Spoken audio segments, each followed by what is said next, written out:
ಪ್ರಿಯರೇ, ದಿನದ ಬದುಕಿಗೊಂದು ಕ್ರಿಸ್ತನ ಈ ದನಿ ನಮ್ಮೆಲ್ಲರಿಗೂ ಪ್ರೇರಣೆ ಆಗಲಿ. ಮಾತೆ ಮರಿಯಮ್ಮನವರ ನಿಷ್ಕಳಂಕ ಹೃದಯದ ಹಬ್ಬ, ಜೂನ್ 8, 2024 ಶನಿವಾರ. ಸಂತ ಲೂಕನು ಬರೆದ ಪವಿತ್ರ ಶುಭ ಸಂದೇಶದಿಂದ ವಾಚನ, 2ನೇ ಅಧ್ಯಾಯ 41ರಿಂದ 51ರವರೆಗಿನ ವಚನಗಳು.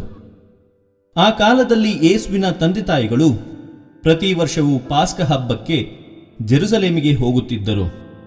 ಯೇಸುವಿಗೆ 12 ವರ್ಷವಾದಾಗ ವಾಡಿಕೆಯ ಪ್ರಕಾರ ಹಬ್ಬಕ್ಕೆ ಹೋದರು. ಹಬ್ಬ ಮುಗಿಸಿಕೊಂಡು ಅವರು ಹಿಂದಿರುಗಿ ಬರುವಾಗ ಬಾಲಕ ಯೇಸು ಜೆರುಸಲೇಮಿನಲ್ಲಿಯೇ ಉಳಿದು ಬಿಟ್ಟರು. ಇದು ತಂದೆ ತಾಯಿಗಳಿಗೆ ತಿಳಿಯದು. ಮಗನು ಯಾತ್ರಿಕರ ಗುಂಪಿನಲ್ಲಿ ಬರುತ್ತಿರಬಹುದೆಂದು ಭಾವಿಸಿ ಒಂದು ದಿನದ ಪ್ರಯಾಣ ಬಂದು ಬಿಟ್ಟಿದ್ದರು. ನಂತರ ಮಗನನ್ನು ಕಾಣದೆ ತಮ್ಮ ಬಂಧು ಬಳಗದವರಲ್ಲೂ ಪರಿಚಿತರಲ್ಲೂ ಹುಡುಕಾಡಿದರು. ಅಲ್ಲೆಲ್ಲೂ ಕಾಣದೆ ಅವರನ್ನು ಹುಡುಕಿಕೊಂಡು ಜೆರುಸಲೇಮಿಗೆ ಮರಳಿ ಬಂದರು.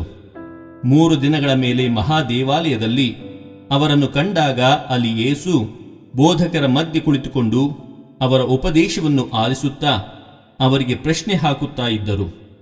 ಬಾಲಕನ ಪ್ರಶ್ನೋತ್ತರಗಳನ್ನು ಕೇಳುತ್ತಿದ್ದ ಎಲ್ಲರೂ ಆತನ ಜ್ಞಾನವನ್ನು ಕಂಡು ಬೆರಗಾದರು.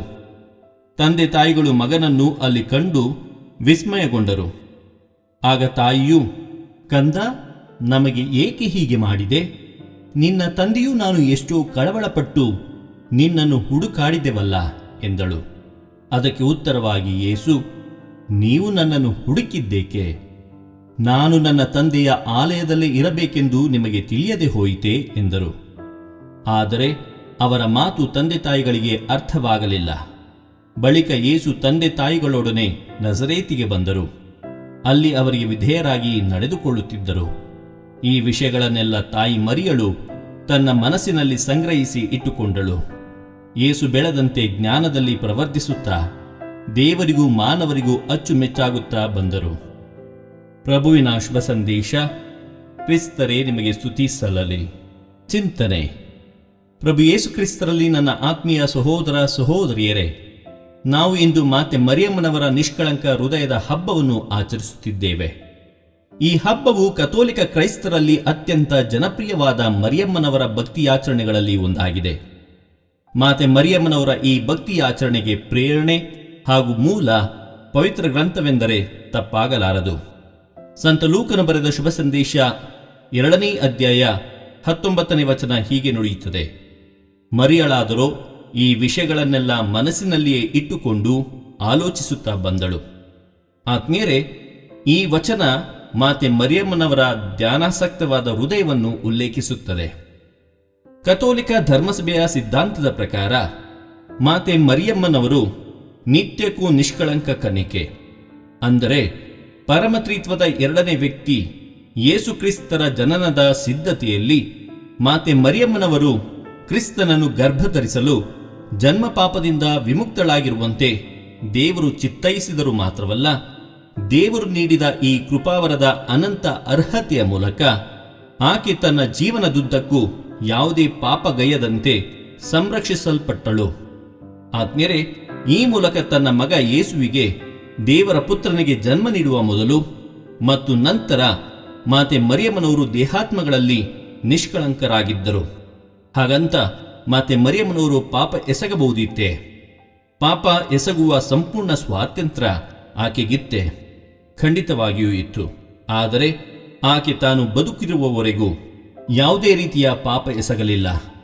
ಗಾಬ್ರಿಯಲ್ ದೂತನು ಘೋಷಿಸಿದಂತೆ ಮಾತೆ ಮರಿಯಮ್ಮನವರು ಅಕ್ಷರಶಃ ದೈವಾನುಗ್ರಹ ಭರಿತಳಾಗಿದ್ದಳು. ಅಂದರೆ ಆಕೆಯು ಸಂಪೂರ್ಣವಾಗಿ ಸದ್ಗುಣ ಸಂಪನ್ನಳಾಗಿದ್ದಳು ಮಾತ್ರವಲ್ಲ, ಪವಿತ್ರಾತ್ಮರ ವರಗಳು ಮತ್ತು ಫಲಗಳಿಂದ ತುಂಬಿದವಳಾಗಿದ್ದಳು. ಆತ್ಮೀಯರೇ, ಒಬ್ಬ ವ್ಯಕ್ತಿಯ ಬದುಕಿನ ಅಥವಾ ಅಸ್ತಿತ್ವದ ಕೇಂದ್ರ ಬಿಂದು ಆತನ ಹೃದಯ. ಮಾರ್ಕನ ಶುಭ ಸಂದೇಶ 7ನೇ ಅಧ್ಯಾಯ 20ನೇ ವಚನ ಹೀಗೆ ಹೇಳುತ್ತದೆ, ಮನುಷ್ಯನ ಅಂತರಂಗದಿಂದ ಅಂದರೆ ಹೃದಯದಿಂದ ಹೊರಹೊಮ್ಮುವ ಯೋಚನೆಗಳು ಅವನನ್ನು ಕಲುಷಿತಗೊಳಿಸುತ್ತದೆ.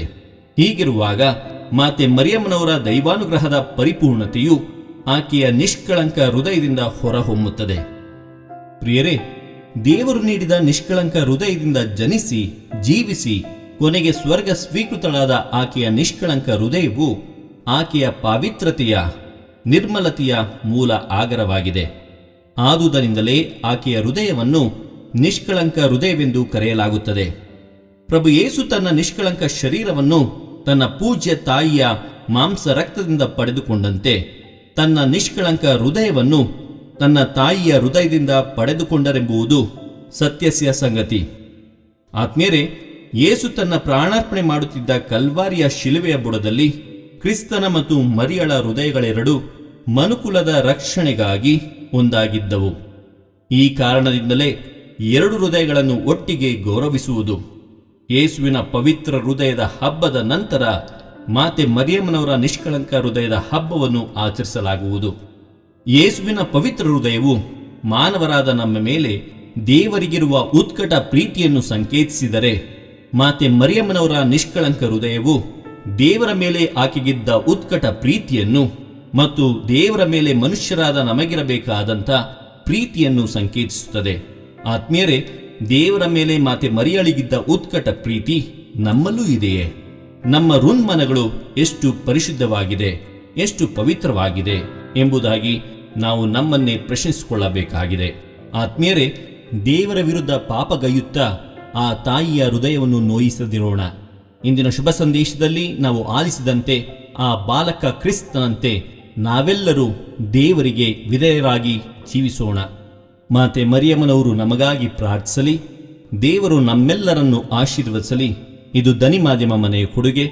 ವಂದನೆಯ ಸ್ವಾಮಿ ಶಾಂತಕುಮಾರ್ ಜೆ, ಬೆಂಗಳೂರು ಮಹಾಧರ್ಮ ಕ್ಷೇತ್ರ.